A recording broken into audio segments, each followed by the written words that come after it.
नमस्कार मंडळी, चला तर आपण अगदी झटपट तयार होणारी शेपूची भाजी बनवणार आहोत आणि तीही पाट्यावर वाटण तयार करून. उडदाच्या डाळीतली शेपूची भाजी तुम्ही कधी खाल्ली का? नसेल खाल्ली तर या पद्धतीची शेपूची भाजी नक्की बनवून बघा. चला तर मग अजिबातच वेळ न घालवता आपण लगेचच सुरुवात करूयात. तर इथे शेपू घेतलेली आहे, तरी शेतातली शेपू आहे. आता याला स्वच्छ निवडून घेतलं. आता विळीवरती आपण कट करून घेणार आहोत किंवा चिरून घेणार आहोत.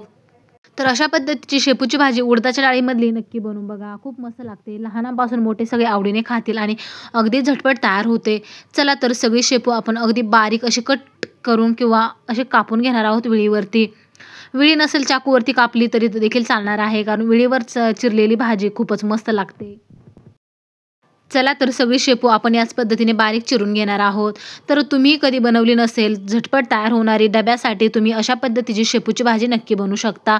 आणि आता सध्या शेपू खूपच स्वस्त झालेला आहे, त्यामुळे तुम्ही अशा पद्धतीची उडदाच्या डाळीमध्ये नक्की बनवा. आणि या भाजीला उडदाची डाळ घातल्यामुळे ही भाजी अगदी स्वादिष्ट झालेली आहे.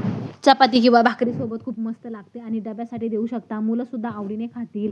चला तर आता पाटा स्वच्छ धुवून घेऊयात आणि पाट्यावरती वाटण तयार करायचं आहे. तरी ते वाटण देखील मसाला देखील काढून घेतलेला आहे. तुम्ही सुद्धा बनवून बघा. इथे हिरवी मिरची, मीठ, लसूण, शेंगदाणे घेतलेले आहेत. अगोदर शेंगदाणे नंतर वाटायचे. मीठ, मिरची, लसूण अगोदर वाटून घ्यायचं आहे आणि यामध्येच ओबडधोबडच आपलं वाटायचं आहे. तर पाट्यावरचं वाटण खूप मस्त लागतं आणि भाजीपाला जर असेल तर त्यातले त्यात खूपच चविष्ट बनतात. चला तर मिरची, मीठ आणि लसूण अगोदर वाटून घेऊयात आणि नंतरच आपण यामध्ये शेंगदाणे टाकून घेणार आहोत. शेंगदाणे अगदी बारीक करायचे नाही, तर थोडेसे ओबडधोबडच वाटायचे आहेत. चला तर मिरची वाटून झाली. आता शेंगदाणे सुद्धा यामध्येच टाकायचे आणि ओबडधोबड वाटायचे. तर अशा वाटणाची शेपूची भाजी नक्की बनवून बघा. उडदाची डाळ घालून बनवलेली आहे. तुम्ही जर मुगाची डाळ किंवा मठाची डाळ जर घालत असाल तर ती न घालता अशा पद्धतीने उडदाची डाळ घालून बघा. खूप चविष्ट बनते. तर आईच्या पद्धतीने बनवलेली आहे आणि खूप मस्त लागते ही भाजी. चला तर ज्यांना शेपू आवडत नाही ते सुद्धा आवडीने ही भाजी खाणार आहे. शेंगदाणे सुद्धा ओबडधोबडच वाटून घ्यायचे आहेत. बघू शकता मस्त असं वाटण तयार होतं पाट्यावरती. पाटा नसेल मिक्सरमध्ये वाटलं तरी देखील चालणार आहे. चला तर आता वाटण देखील तयार झालं. थोडंसं पाणी काढून घेतलेलं आहे.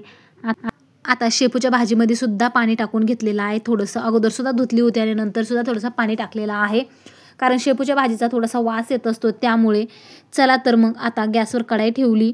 यामध्ये 2 चमचे तेल टाकून घ्यायचं आणि यामध्ये उडदाची डाळ टाकायची. तरी शेतातली आणि घरी बनवलेली जात्यावरची भरडलेली उडदाची डाळ आहे. चला तर आता डाळ टाकून घेतलेली आहे. मस्त परतून घेऊयात आणि यामध्ये शेपू टाकून घ्यायची आहे. आता डाळ मस्त परतून घ्यायची. यामध्ये जिरे अजिबात घालायचे नाही, नाहीतर भाजीची चव ही वेगळीच लागू शकते. चला तर डाळ मस्त इथे परतून झालेली आहे. आता भाजी लगेच टाकून घ्यायची आहे. यामध्ये सगळी भाजी टाकायची, झाकण ठेवायचं आणि भाजी मस्त शिजून घ्यायची. भाजीला ऑटोमॅटिकच पाणी सुटतं. तर भाजी शिजून घ्यायची. नंतर आपण वाटण टाकणार आहोत. तर किती मस्त ही भाजी तयार होते. तुम्ही बनवून बघा. बाजरीच्या भाकरीसोबत आणि ज्वारीच्या भाकरीसोबत खूप मस्त लागते. चपातीसोबत सुद्धा छान लागते. चला तर अगदी 2-3 मिनटं मी याला पाणी सुटेपर्यंत असं परतून घेतलं. आता झाकण ठेवून घेतलं. अगदी 5 मिनिटानंतर झाकण काढून बघितलं. बघू शकता पाणी पूर्णपणे आटलेलं आहे भाजीतलं. अगदी थोडंसं प्रमाणामध्ये राहिलेलं आहे. आता आपण जे वाटण तयार करून घेतलं ना ते टाकून घेऊयात आणि भाजी पुन्हा शिजून घ्यायची आहे. आता भाजीमध्ये अजिबात पाणी टाकायचं नाही.